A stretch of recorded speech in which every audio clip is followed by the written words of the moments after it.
A common algorithm is called a linked list. And sometimes you might hear a technical definition such as it's a linear collection of data elements called nodes, each pointing to the next node by means of a pointer. But really, if we're talking straightly, it's a collection of items like arrays, but with less limitations. For example, there are some cons to using arrays.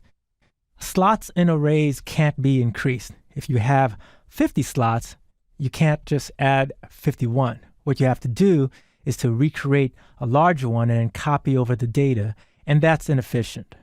Also, you can't insert items into an array without having to do extra work to reassign other items over.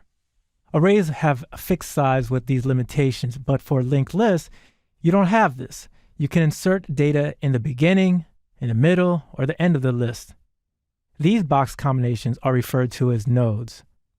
The 3 with the blank box right next to it, that's one node. The 5 with the blank box, that's one node, and so forth. The beginning of the list is referred to as the head, and the end is referred to as the tail. If we were to have an analogy of a train, you could think of each card below as a node. They contain the data that you want, and that's what we call them in a linked list, nodes. You can add and remove as many nodes as you want. In our linked list, each node points to another node, or it's null, such as the last node. Here, if we wanted to drop the 5, we can point 3 to 4.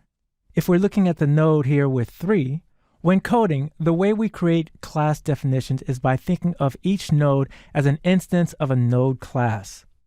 Just like here. The class definition of node would contain 2 instance variables.